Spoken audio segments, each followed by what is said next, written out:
Student, তোমরা যারা এবছর অর্থাৎ 2026-এ কলেজে অ্যাডমিশান নিতে চলেছ, তোমাদের আজ থেকে অর্থাৎ 18ই মে সন্ধ্যের পর থেকে সেন্ট্রালাইজ অ্যাডমিশান পোর্টালের মাধ্যমে তোমাদের কলেজে ভর্তির ফর্ম ফিল আপের প্রক্রিয়া শুরু হয়ে যাবে।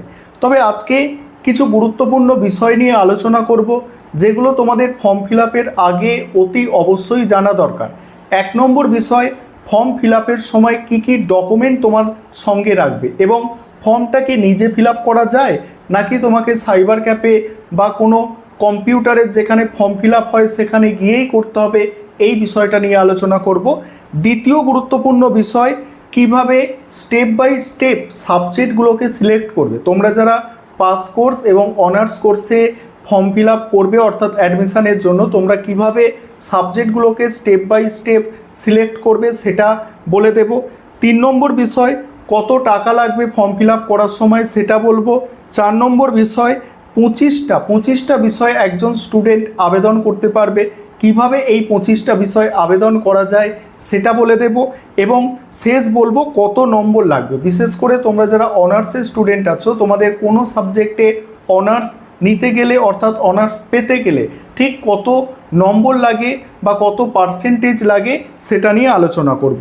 প্রথমেই তোমাদের বলি কী কী ডকুমেন্ট লাগবে। কী কী ডকুমেন্ট লাগবে সেটাতেও বলবো, তার আগে বলি ফর্মটা কোথায় তোমরা ফিল আপ করবে।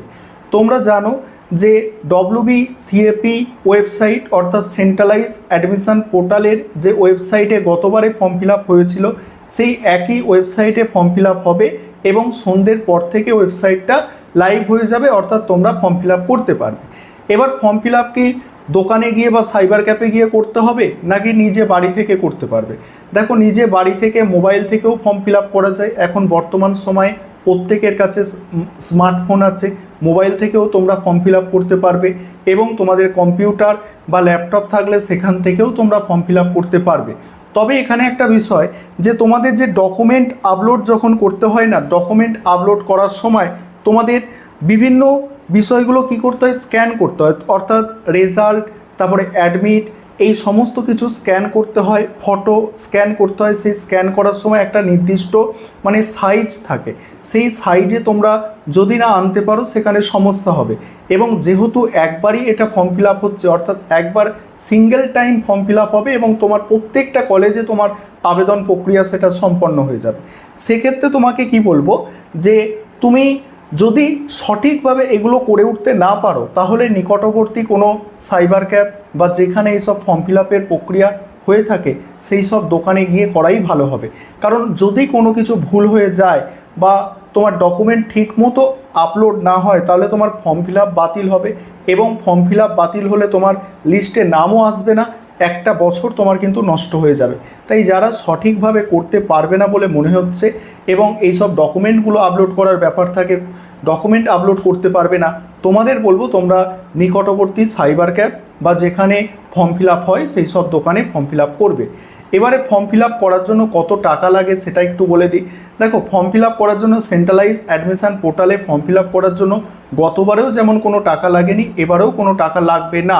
তবে যেখানে তুমি ফর্মটা ফিল আপ করছো, যে কম্পিউটার সেন্টার বা কম্পিউটারে যেখানে ফর্ম ফিল আপ করে বা সাইবার ক্যাফে যেখানে ফর্ম ফিল আপ করে ফর্মটা ফিল আপ করছো, সেখানে তারা আলাদা আলাদা জায়গায় আলাদা আলাদা চার্জ হতে পারে। মিনিমাম তোমার 60 টাকা নিতে পারে, কেউ 100 টাকাও নিতে পারে, 150 টাকাও নিতে পারে, যেখানে যেমন জায়গা সেই হিসাবে তোমাদের থেকে চার্জ নেবে সাইবার ক্যাফ বা যে ফর্ম ফিল আপটা তোমার করে দিচ্ছে তিনি চার্জ নেবে। ঠিক আছে, এবারে কী কী ডকুমেন্ট লাগবে ভালো করে শুনে নাও, কারণ তোমরা যদি সাইবার ক্যাফ বা কোথাও গিয়ে ফর্মটা ফিল আপ করো, এই ডকুমেন্টগুলো তোমরা সঙ্গে নেবে। তোমার রঙিন পাসপোর্ট সাইজ ছবি নেবে, ঠিক আছে, একটা ছবি হলেই হবে, একটা রঙিন পাসপোর্ট সাইজ ছবি, রিসেন্ট তুলেছো এরকম একটা ছবি তোমরা সঙ্গে রাখবে। এবং নিজের স্বাক্ষর লাগে, অর্থাৎ সই করতে হয়, সেটা যেখানে ফর্ম ফিল আপ করবে সেখানে একটা সাদা কাগজের ওপর বা একটা সাদা কাগজ সঙ্গে সই করেই নিয়ে যাবে। ঠিক আছে, বাড়ি থেকে সই করেই নিয়ে যাবে। সেই সাদা কাগজে একটা সই করা লাগবে, সেটাও তো স্ক্যান করতে হবে। তারপরে মাধ্যমিকের অ্যাডমিট কার্ড লাগবে তোমার এজ প্রুফ হিসাবে, উচ্চ মাধ্যমিকের মার্কশিট অর্থাৎ রেজাল্ট লাগবে এবং মাধ্যমিকেরও মার্কশিট অর্থাৎ রেজাল্ট তোমার লাগবে।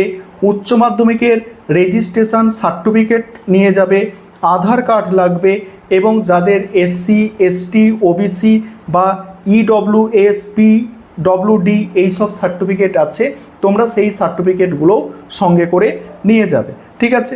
এবং ব্যাংকের পাসবইটাও নিয়ে যাবে, কারণ এবারে যেটা বোঝা যাচ্ছে যে ব্যাংকের পাসবইয়ের যে অ্যাকাউন্ট নাম্বার, আইএফসি কোড এবং পাসবইয়ের হয়তো স্ক্যানটা ওখানে দিতে হবে।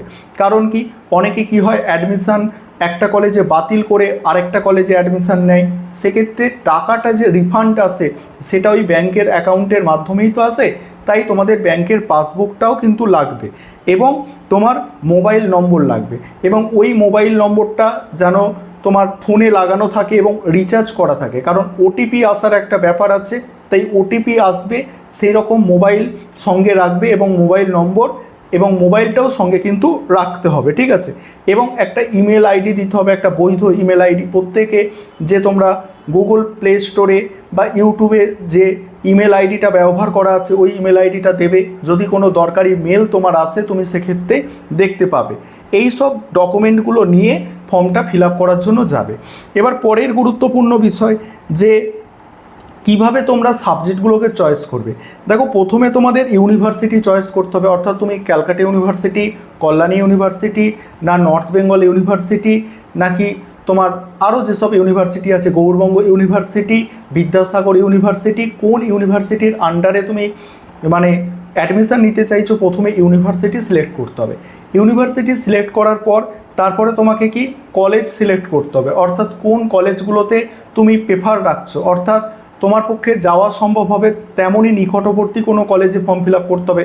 নাহলে পশ্চিমবঙ্গের তো এখন যা সিস্টেম অনলাইন, পশ্চিমবঙ্গের এক প্রান্ত থেকে আরেক প্রান্তে তুমি ফর্ম ফিল আপ করতে পারবে, আরেক প্রান্তে ইউনিভার্সিটির আন্ডারে যে কলেজ আছে সেই কলেজে ফর্ম ফিল আপ করতে পারবে। তবে তোমার দূরত্বটা দেখবে যে তুমি সেই কলেজে গিয়ে পড়াশোনা করতে পারবে কি না, তাহলে সেরকম কলেজে অ্যাপ্লাই করবে। এবং তারপরে আসে তোমার সাবজেক্টের ক্ষেত্রে আমি আলাদা একটা ভিডিও করে বলে দিয়েছি যে তোমরা যারা অনার্স নিয়ে অ্যাডমিশান নেবে, তোমার একটা মেজর সাবজেক্ট, অর্থাৎ যে সাবজেক্টে অনার্স নিচ্ছ সেটা তোমার মেজর হবে। অর্থাৎ তুমি ধরো ভূগোলে অনার্স নিচ্ছ, ভূগোলটা তোমার মেজর সাবজেক্ট হবে এবং আরও দুটো মাইনর সাবজেক্ট রাখতে হবে। আগে যেটাকে পাস বলা হতো, আরও দুটো মাইনর বলতে ধরো ইতিহাস, রাষ্ট্রবিজ্ঞান, এরকম দুটো সাবজেক্ট মাইনর হিসাবে রাখতে হবে। আমি জাস্ট উদাহরণ দিলাম যে ইতিহাসই মাইনর রাখতে হবে, রাষ্ট্রবিজ্ঞানী মাইনর রাখতে হবে, এটা নয়, উদাহরণ হিসাবে আমি বললাম। এটা অনার্সের ক্ষেত্রে। এবং তোমরা যারা পাস কোর্সে অ্যাপ্লাই করবে, আবেদন করবে, তোমাদের দুটো মেজর সাবজেক্ট রাখতে হবে। ধরো ইতিহাস আর রাষ্ট্রবিজ্ঞান দুটো মেজর রেখেছো এবং শিক্ষাবিজ্ঞানটা মাইনর রেখেছো, অর্থাৎ দুটো মেজর একটা মাইনর, যারা তোমরা পাস কোর্সে ফর্ম ফিল আপ করছো। এবং সেক্ষেত্রে তোমাদের মানে পাস কোর্সের দুটো মেজর মানে তোমরা এটা ভেবো না যে পাস কোর্সের পড়াশোনা অনেক বেশি অনার্স কোর্সের থেকে, সেরকম কিছুই নয়। পাস কোর্স হচ্ছে 3 বছর এবং অনার্স কোর্স বর্তমানে 4 বছর, এটা প্রায় প্রত্যেকেই তোমরা জানো।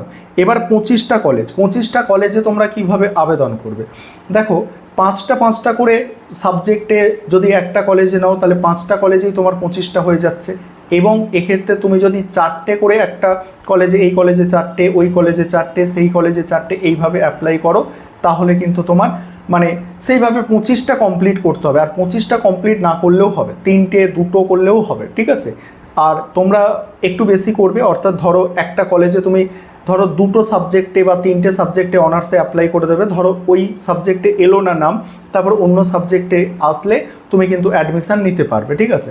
এবং এই সংক্রান্ত আরও অনেক ভিডিও করে তোমাদের আমি বলে দিয়েছি যে কোন সাবজেক্টে অনার্স নেবে, হয়তো বুঝতে পারছো না, এখনও ডিসিশান নিতে পারছো না, তার জন্য আলাদা আমার ভিডিও করা আছে, সেই ভিডিও তোমরা দেখবে, সেখানে বুঝতে পারবে যে কোন সাবজেক্ট তোমার পক্ষে পারফেক্ট হবে। সব সাবজেক্ট ভালো, কিন্তু তোমার পক্ষে কোনটা বেস্ট হবে সেটাই হচ্ছে বড় কথা, ঠিক আছে।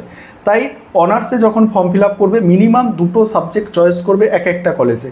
এবং তোমরা যারা অনার্সে ফর্ম ফিল আপ করছো এবং তোমাদের নম্বরটা ধরো একটু কম আছে, তোমরা পাস কোর্সেও নিকটবর্তী 2-1টা কলেজে অ্যাপ্লাই করে রাখবে। ধরো অনার্সে নাম এলো না বাই চান্স, তখন তুমি মানে পাস কোর্সে অর্থাৎ জেনারেলে হলেও তুমি কিন্তু পড়তে পারবে। এই বিষয়টা একটু মাথায় রাখবে। এবং এবারে আসি কত নম্বর লাগে। দেখো, জেনারেল অর্থাৎ পাস কোর্সে যারা অ্যাডমিশান নেবে, তোমাদের তো নম্বরের ব্যাপার নেই, তোমরা পাস করেছো মানেই অ্যাডমিশান নিতে পারবে। তবে ভালো ভালো কলেজে ভর্তি হতে গেলে 80% পর্যন্ত বা 90% পর্যন্ত নম্বর লাগে পাস কোর্সের ক্ষেত্রেও, ঠিক আছে, খুব ভালো কলেজে ভর্তি হতে গেলে। এবারে অনার্স কোর্সের ক্ষেত্রে আমি একটু আইডিয়া দিই যে কেমন নম্বর হলে তোমরা মানে পেয়ে যাবে অনার্সটা। যদি এ ক্যাটাগরির অর্থাৎ সবথেকে টপ কলেজে অ্যাডমিশান নিতে চাও সেক্ষেত্রে 85 থেকে 95 বা তার বেশি নম্বর লাগবে। এবং যদি বি ক্যাটাগরি অর্থাৎ মিডিয়াম ক্যাটাগরির কলেজে অ্যাডমিশান নিতে চাও তাহলে 70% থেকে 85% পর্যন্ত নম্বর লাগে। এবং যদি সি ক্যাটাগরি এবং তার থেকে একটু নিম্নমানের কলেজে ভর্তি হতে চাও তাহলে কি সেটা হচ্ছে 70%-এর নিচে হলে মানে অ্যাডমিশান নিতে পারবে, তবে 50%-এর ওপরে নম্বর থাকা চাই। তবে এই যে A category, B category, C ক্যাটাগরির কথা বললাম, কোনো কলেজই কিন্তু খারাপ বা ভালো নয়। কিছু কলেজ অনেক পপুলার, সেখানে ছাত্রছাত্রীদের অ্যাডমিশান নেওয়ার আগ্রহ অনেক বেশি, অনেক নামি দামি হয়ে গেছে, সেই জন্য সেই কলেজগুলোর কিন্তু নম্বর বেশি লাগে, কারণ সেখানে বেশিজন অ্যাপ্লাই করে এবং কলেজ কী চাইবে সবথেকে ভালো স্টুডেন্টগুলোকে বেছে নেওয়ার জন্য। এবং তোমরা জানো তোমাদের 9 জুন প্রথম মেরিট লিস্ট প্রকাশিত হবে এবং 9 তারিখ থেকে, জুন মাসের 9 তারিখ হয়তো সন্ধ্যের পর থেকেই অ্যাডমিশান প্রক্রিয়া শুরু হবে এবং এটা 15 তারিখ পর্যন্ত চলবে জুন মাসের। এবং জুলাই মাস থেকে তোমাদের কিন্তু ক্লাস শুরু হয়ে যাবে। ক্লাস শুরু হওয়ার আগে ডকুমেন্ট ভেরিফিকেশান হয়। এবার এই মেরিট লিস্ট সংক্রান্ত আমি পরবর্তীকালে তোমাদের ভিডিও করে বলে দেব, অর্থাৎ মেরিট লিস্ট কিভাবে তৈরি হবে, টপ 4 সাবজেক্ট ইউজ করে কিভাবে মেরিট হয়, সে সমস্ত কিছু পরে আলোচনা করব। আর আজকে এই বিষয়টা বললাম, এগুলো ভালো করে তোমরা বিশেষ করে ডকুমেন্টগুলো সঙ্গে রাখবে ফর্ম ফিল আপের সময় এবং নিজেদের বন্ধুবান্ধব অর্থাৎ সহপাঠীদের সঙ্গে ভিডিওটাকে একটু শেয়ার করে নেবে।